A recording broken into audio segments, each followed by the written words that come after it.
만나는 영광이 여러분들에게 가득하기를 주님의 이름으로 간절히 축원드립니다. 주님의 이름으로 축복합니다. 우리 옆 사람들에게 메리 크리스마스, 주님의 이름으로 축복합니다. 한번 하겠습니다. 예, 4층에도 밀집도가 좀 높은데요. 같이 한번 인사합시다. 옆 사람들과 메리 크리스마스 이렇게 다시 한번 인사하겠습니다. 반대편을 향해서. 예.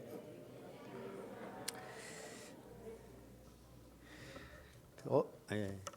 언제부터 이 택배라는 게 생겼죠? 코로나로 인하여서 이 택배업이 굉장히 성황을 지금 이루고 있습니다. 택배의 특징은 뭡니까? 집에까지 찾아와서 직접 전해주는 것이 택배죠. 예전에는 사러 가야 됐고 또 가서 사가지고 왔어야 되는데 요즘은요 택배를 시키면 집에까지 배달해 찾아와서 갖다 줍니다. 오늘 예수님께서 탄생하신 성탄절인데 성탄은 우리를 찾아오신 하나님 아버지의 사랑이 들어있는 것이 바로 이 성탄입니다. 우리 한번 따라해 볼까요? 우리를 찾아오신 하나님 아버지의 사랑. 네. 그래서 오늘 예수님의 탄생 소식을 들은 목자들의 이야기를 통해서 우리를 찾아오신 그 하나님의 사랑에 대해서 함께 은혜를 나누고자 합니다. 이 아침에도 주님의 크신 은혜가 여러분들과 함께 하시기를 주님의 이름으로 간절히 축원드립니다. 예수님께서 탄생하시던 그 캄캄한 밤에 주의 영광이 베들레헴 근방에 목자들 들에서 양을 치고 있던 목자들에게 두루 비추게 되자 그 목자들이 무서워했습니다. 그 무서워하자 천사들이 찾아와서 무서워하지 말라라고 하면서 온 백성에게 미칠 큰 기쁨의 좋은 소식을 전한다라고 하면서 그 내용이 뭐냐? 오늘 다윗의 동네에 너희를 위하여서 구주가 나셨다라고 하는 말을 전해줍니다. 이 소식이 선포되자 수많은 천군 천사들이 동시에 찬양을 하는데 지극히 높은 곳에서는 하나님께 영광이요 땅에서는 하나님이 기뻐하시는 사람들 중에 평화로다. 이런 천군 천사의 찬송 소리가 들려집니다. 이 말을 듣고 이제 목자들이 베들레헴으로 가서 아기 예수를 찾아서 만나게 되어집니다. 오늘 이 말씀 속에서 먼저 목자들에게 예수님의 탄생 소식을 전하기 위해서 찾아온 천사들의 모습 속에서 우리는 주목해야 될 몇 가지 사실들을 발견하게 되어집니다. 먼저는요, 시간과 장소인데 천사들이 목자를 찾아간 시간은 한밤중에 들에서 양을 치는 그 상황 속에서 찾아갔다고 하는 사실입니다. 오늘 8절을 보면 밤에 밖에서 양떼를 지켰다라고 그렇게 말하고 있습니다. 그럼 밤은 어떻습니까? 밤은 아무도 찾아오지 않는 혼자만의 시간입니다. 외로움의 시간입니다. 더 나아가 낮 동안에 분주한 삶을 내려놓고 이제 조용히 하루의 삶을 반성하고 내가 어떻게 살아가야 되느냐라는 것을 삶에 대해서 깊이 음미해 볼 수 있는 그런 시간입니다. 또 밖에서라고 말하고 있습니다. 밖에서는 오늘 들로 표현되어 있는 이 밖은 사람 가족들과 함께 하지 못하는 그런 자리요, 불안한 자리요, 일하는 자리요, 치열한 삶의 현장이 있고 살기 위해서 경쟁이 있는 그런 힘든 자리가 아니겠습니까? 천사들은 이처럼 외롭고 힘든 시간, 고달픈 삶의 현장에 있는 목자들을 찾아갔습니다. 마찬가지로 성탄은 천사가 한밤중에 밖에 있던 목자들을 찾아왔던 것처럼 예수님께서 외롭고 힘들고 고달프고 외로운 삶을 살아가는 우리를 찾아오신 날이라고 하는 사실입니다. 이 사실에 대해서 찬송가 90장은 그 사랑을 이렇게 표현합니다. 주 예수 내가 알기 전 날 먼저 사랑했네. 그렇습니다. 우리가 예수 그리스도를 알지 못하고 외로움에 지친 삶에 찌들어 있을 때 주님께서 한밤중에 먹고 사는 문제로 고달픈 삶 속에 지쳐 있을 때 주님이 먼저 우리를 찾아와 주신 날, 그 날이 바로 이 성탄절이라고 하는 사실입니다. 할렐루야. 다음은요, 천사가 찾아간 대상입니다. 천사가 찾아간 대상은 누굽니까? 양치는 목자였습니다. 천사들이 예수님의 탄생을 알리기 위해서 맨 먼저 찾아간 사람들은 부요한 사람이나 권력자들이 아닌 들에서 양을 치고 있는 보잘것없는 사람들이 알아봐 주지 못하는 그런 목자들이었습니다. 천사는 성경을 잘 연구해서 메시아가 오실 것을 미리 알고 있었던 종교 지도자들이나 종교 생활을 열심히 구분해서 하고 있었던 그런 바리새인들에게 먼저 가지 않았습니다. 마태복음에는 동방 박사들이 나오지만 시간적으로는요, 목자들보다 뒤에 왔습니다. 천사가 직접 가장 먼저 기쁜 소식을 전해주러 간 사람들은 누구였냐? 세상에서 소외받고 천대받고 외로운 목자들이었다고 하는 사실입니다. 양을 치고 있었던 목자들.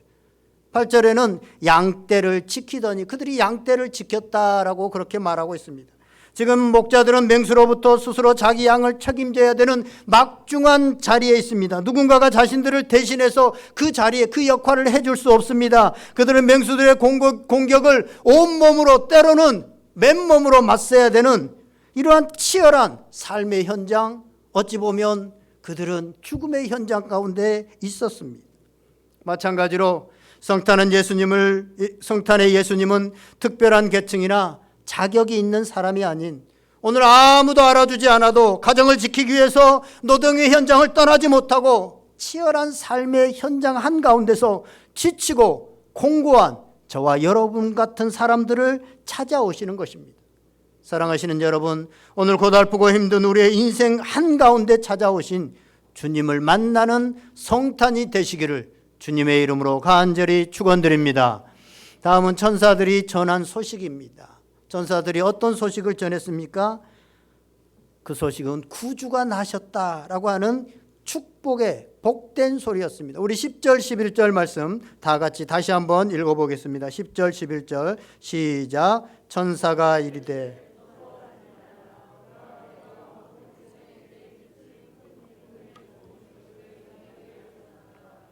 오늘 다윗의 동네에 너희를 위하여 구주가 나셨으니 곧 그리스도 주시니라. 아멘. 오늘 목자들을 찾아온 천사들이 전한 소식이 뭡니까? 그 소식은 온 백성에게 미칠 큰 기쁨의 소식이라고 말합니다. 이것이 온 백성들에게 미칠 큰 기쁨의 소식이 되는 이유는 뭐냐 하면 구주가 나셨기 때문이다라고 말씀하고 있습니다. 이 기쁨의 소식이 들려오기 전에 목자들이나 또 사람들은 비가 나면 무엇을 위해서 살아야 하는지를 모르고 그렇게 허무하게 삶을 살아가고 있었습니다. 사실요, 우리 사람은 하나님의 형상으로 지음을 받았기 때문에 하나님의 마음을 알고 하나님의 계획을 이해하며 하나님의 창조 세계를 날마다 하나님의 영광으로 가득 채워야 되는 그런 존재가 바로 우리 인간들입니다. 그런데 아담의 범죄로 인하여서 자기 앞에 있는 이 세계를, 우리 앞에 있는 이 세계를 누가 창조했는지도 모르고 왜 창조했는지도 모르고 또 왜 살아야 되는지 인생의 의미도 모르고 그렇게 살아가게 되었습니다. 그 결과 허무한 일에 굴복하며 하나님을 대적하는 어리석은 신세가 되었습니다. 그러면서 사람들은 끊임없이 행복해지려고 몸부림치지만 몸부림치면 몸부림칠수록 자신도 행복하지 않고 주변의 사람들도 비참한 상황으로 만드는 그런 악화된 이런 일들이 계속해서 반복되어졌습니다. 수많은 세월이 흐르는 동안 수많은 인류가 이런 슬프고 비참한 삶을 살다가 죽어갔습니다. 그런데 이 죄의 문제를 해결하여서 다시 하나님과 사람들이 회복하고 하나님의 사랑과 하나님의 그 영원한 생명을 충만히 누릴 수 있도록 그 길을 여시기 위해서 예수님께서 구주로 구원자로 이 땅에 오셨다고 하는 사실입니다.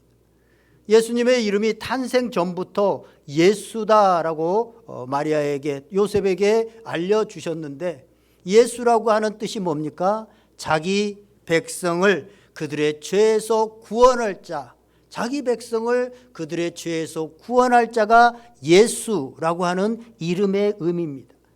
예수님은 인류를 죄에서 구원할 분이십니다. 그래서 예수님이 오신 성탄이 어떤 특정한 계층, 어떤 특정한 사람들에게만 큰 기쁨의 좋은 소식이 아니고 온 인류 모든 사람들에게 큰 기쁨의 좋은 소식이 되는 것입니다.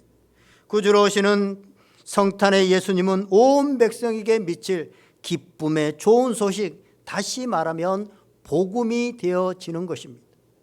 다음은 천사들의 태도인데요. 천사들이 이 목자들의 곁에 서 있었다라고 말하고 있습니다. 천사들이 목자의 곁에 서 있었다라고 하는 것은 성탄의 주인공이신 예수님이 이 땅에 오신 의미를 잘 나타내주고 있습니다. 바로 예수님은 우리에게 임마누엘로 오셨습니다. 천사들은 목자들이 머물고 있는 춥고 불편한 자리에 함께 있었습니다. 막중한 사명의 자리, 생계의 자리에 함께 있었습니다. 아무도 찾아오지 않는 그 시간에 그 장소에 천사들이 찾아와서 함께 있고 함께 동행해 주었다고 하는 사실입니다. 임마누엘은 예수님의 또 다른 이름입니다. 임마누엘은 하나님이 우리와 함께 계시다라고 하는 의미입니다. 예수님이 제자들을 택하실 때도 그들과 함께 하시기 위해서, 함께하게 하기 위해서 제자들을 택했다라고 성경은 말하고 있습니다. 임마누엘이신 하나님이 예수님으로 우리에게 오신 날이 바로 성탄절입니다.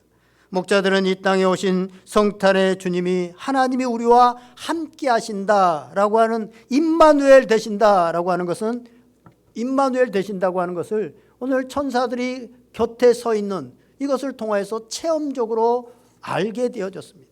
하나님이 우리와 함께 하신다는 것을 체험적으로 알게 되어졌다고 하는 사실입니다. 제가 여러 번 말씀을 드립니다만 성경에서 하나님을 아는 것은 지식으로 아는 것이 아니라 체험을 통해서, 경험을 통해서 아는 그 알미 진짜 알미고 성경에서 말하는 알미라고 하는 사실입니다. 요한복음 17장 3절 영생은 곧 유일하신 참 하나님과 그가 보내신 자 예수 그리스도를 아는 것이니라. 아멘. 여기서 이 아는 것이라고 하는 것은 경험을 통해서, 체험을 통해서, 기노스코라고 하는 이 단어는 그냥 지식적으로 머릿속으로 관념적으로 아는 것이 아니라 우리의 삶을 통해서 실제적으로 아는 그 알을 말합니다. 영생은 하나님과 그가 보내신 자 예수 그리스도를 아는 것인데 그 아는 것은 체험을 통해서 아는 것이라고. 체험을 통해서 알아야만 확신하게 되어지고 믿음이 흔들리지 않게 되어진다는 것입니다. 이처럼 체험을 통해서 예수님의 탄생을 알게 된 목자들은 천사들이 하늘로 떠나가자 바로 베들레헴으로 빨리 가서 천사가 우리에게 알려준 그 일에 대해서 알아보자라고 그렇게 말하면서 나아갑니다. 목자들은 천사의 말을 전혀 의심하지 않았고 그들은 예수님을 보기 위해서 베들레헴으로 달려갔습니다. 오늘 본문을 보세요. 15절에 보면 우리가 보자, 알리신 바 이 이루어진 일을 보자라고 얘기하고 있고 16절에 보면 빨리 가서 구유에 누인 아기를 찾아서 17절에 보면 아기에 대하여 말한 것을 전하니, 보세요. 보자, 빨리 가서, 찾아서, 전하니, 다 행동적인 거, 동사를 말하고 있습니다. 이처럼 체험으로 알게 된, 확실하게 된 믿음은요, 우리 생각 속에만, 우리의 관념 속에만 들어있는 것이 아니라 우리의 삶으로, 우리의 행동으로 행동하는 삶 믿음이 된다라고 하는 사실입니다. 예를 들어서 성경에 그렇게 수없이 나오고 있는 기도에 대해서 말하고, 성경은 기도하기를 힘쓰라, 때를 얻든지 못 얻든지 기도하라, 범사에 기도하라라고 말을 하는데 믿지 못하기 때문에 행동으로 옮기지 않던 사람이 기도 응답과 기도의 능력을 체험하고 기도를 통해서 주님과 동행하는 기쁨을 알게 되어지면 기도하지 말라고 해도 기도의 자리로 나오게 되고 기도하게 된다고 하는 사실입니다. 이처럼 우리는 체험적인 신앙이, 체험적인 알미, 진정으로 우리의 행동을 바꾸고 우리의 삶을 바꾸고 우리로 행동하게 한다고 하는 사실입니다. 이제 천사의 말을 듣고 베들레헴으로 찾아간 목자들은 마침내 아기 예수님을 보게 되고 만나게 되어집니다. 구유에 누워있는 아기 예수님을 찾아서 확인한 후에 아기에 대해서 천사들에게 들은 말을 사람들에게 알려주었습니다. 그런데 사람들의 반응은 냉담합니다. 마리아는 19절에 보면 이 모든 말을 마음에 새기었지만 사람들은 놀랍게 여겼다. 18절에 보면 듣는 자가 다 목자들이 그들에게 말한 것들을 놀랍게 여기되, 이렇게 되어 있으니까 이 놀랍게라는 것이 어떻게 해석되어질까? 아, 깜짝 놀랐다, 받아들였다, 이렇게 볼 수 있지만 새번역 성경에 보면 그 의미를 정확하게 잘 표현해 놨더라고요. 이렇게 되어 있습니다. 이것을 들은 사람들은 모두 목자들이 그들에게 전해준 말을 이상히 여겼다. 그들은 다 이상하게 여겼지만 마리아는 19절에 보니까 마음에 새겼다, 이렇게 되는 것이죠. 왜 그렇습니까? 그들은 왜 이상하게 여겼습니까? 구세주로 오시는 메시아는 그들은 왕으로 오실 줄 알았습니다. 그래서 부잣집에서 태어나든지 아니면 왕궁에서 태어나야 되는데 마구간에서, 그것도 어디 베들레헴 저 촌구석에서 그렇게 태어난 그분을 구주로, 메시아로 도저히 인정할 수 없었다는 것입니다. 메시아라면 부잣집이나 왕가에서 태어나야 맞는 것 아닌가? 여관방도 아니고 마구간에서 태어난 구유에 누워있는 아기가 메시아라니, 이건 말도 안 되는 소리야. 그러면서 그것을 이상하게 여겼다는 것입니다. 이 아기가 구주다라고 하는 목자들의 말에 사람들의 반응은 싸늘했던 것입니다. 싸늘한 반응을 보였던 것입니다. 당시 사람들은 수백 년 전부터 예언자를 통해서 예언된 메시아가 탄생할 것이다 라고 하는 것을 알고 있었습니다. 그들은 알고 있었을 뿐이지 사실은 믿지 않았습니다. 머리로 아는 것은 역사가 일어나지 않습니다. 로마서 10장 10절을 보면 사람이 마음으로 믿어 의에 이르고 입으로 시인하여 구원에 이르느니라 라고 말씀합니다. 마음으로 믿고 입으로 시인할 때 구원의 역사가 일어났는데, 그들은 복음을 듣고 말씀을 듣고 그 말씀을 지식적으로만 받아들였다고 하는 사실입니다. 그래서 누가 물어보면 베들레헴에서 메시아가 탄생할 것이야 라고 말은 잘 하는데, 동방박사들 헤롯이 물어봤을 때 그 대제사장들과 서기관들이 구약의 말씀을 잘 인용해서 얘기를 하지만 정작 본인들은 그것을 믿지도 않았고 그것을 마음으로 받아들이지도 않았다고 하는 사실입니다.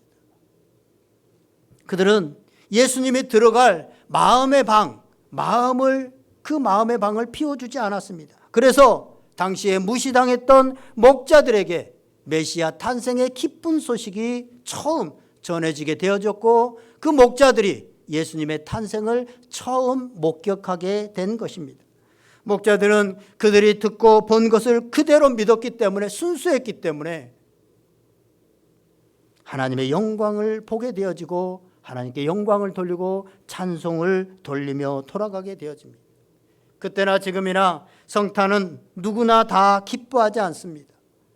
우리를 구원하시기 위해 인간의 몸으로 이 땅에 오신 예수님을 알고 믿는 사람들만 기뻐한다고 하는 사실입니다.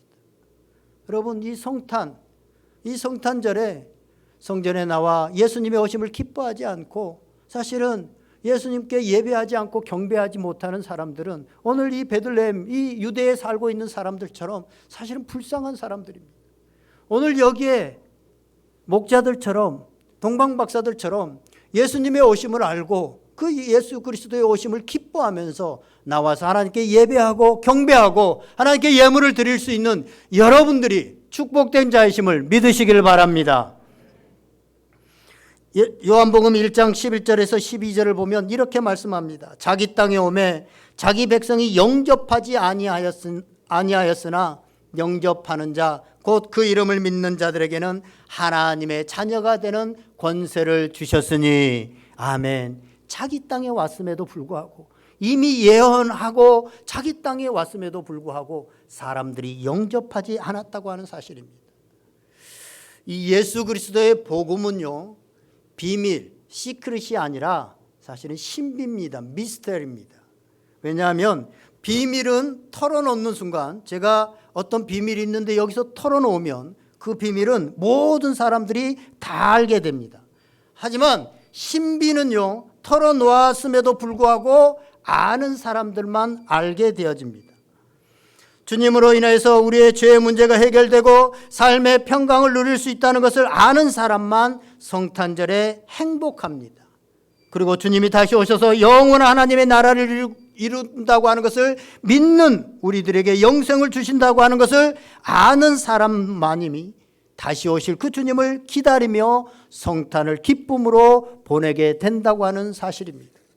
사랑하는 여러분, 성탄은요, 누군가를 찾아감으로 비로소 시작됩니다. 하나님께서 우리를 구원하시기 위해서 하늘 영광을 버리시고 이 땅에 찾아오셨고, 천사들이 큰 기쁨의 좋은 소식을 전하기 위해서 목자들을 찾아갔고, 목자들이 그 아기 예수님을 만나기 위해서 찾아갔습니다. 우리의 성탄도 듣고 감사합니다. 주님 우리를 위해서 오신 것 감사합니다. 여기서 끝나는 것이 아니라 누군가를 찾아감으로 진정으로 성탄이 시작됩니다. 여러분은 이번 성탄에 누구를 찾아가시겠습니까? 이제 말씀을 정리하면서 한 가지 적용을 하고 말씀을 마치고자 합니다. 성탄절 아침이었습니다. 성탄 트리 밑에 저기도 우리가 지금 꾸며놨지만 선물들, 성탄절에는 이리저리 이 성탄의 문화 가운데 선물을 주고받는 이런 문화가 있었잖아요. 예전에는 우리 교회들도 선물 교환의 시간도 있고 뭐 그랬어요. 그게 그 의미입니다. 그리고 성탄 추리 밑에 이렇게 선물 꾸러미를 꾸며 놓는 것도 그런 의미입니다. 성탄절 아침에 실제로 이제 성탄 트리 밑에 수북히 쌓인 선물을 보면서 아이가 아빠에게 물었습니다. 아빠, 성탄절은 예수님 생일인데 왜 예수님께 드릴 선물은 없지요? 라고 물었습니다. 그러자 아빠가 아빠가 실수했구나. 우리 예수님께 드릴 선물을 준비해 보자. 예수님은 무슨 선물을 좋아하실까? 라고 그렇게 아빠가 묻자 똑똑한 그 아이가 아빠, 그거야 쉽지요. 예수님은 용서하는 마음을 제일 좋아하셔요. 아빠가 꽝 머리에 뭔가를 한 대 콱 얻어맞은 것처럼 이야기를 듣고 무릎을 꿇었습니다. 그렇구나. 사랑하는 여러분, 성탄절에 목자와 같이 어려운 사람들, 외로움에 있는 사람들, 고달픈 사람들을 찾아가서 큰 기쁨의 좋은 소식을 전하는 것도 중요합니다. 하지만 나를 용서하기 위해서 찾아오신 주님처럼 힘들지만 나에게 아픔을 주고 상처를 주고 그동안 마음 가운데서 용서할 수 없었던 내 주변에 내 남편, 내 아내, 내 가족, 내 친족, 내 형제들을 찾아가서 용서할 수 있다면 이번 성탄은 최고의 성탄이 될 것입니다. 다 같이 기도하겠습니다. 오늘 말씀을 생각하면서 우리 다 같이 한번 기도합시다. 성탄은 주님이 우리를 찾아오신 날입니다. 하나님께서 우리를 찾아오신 복된 날입니다.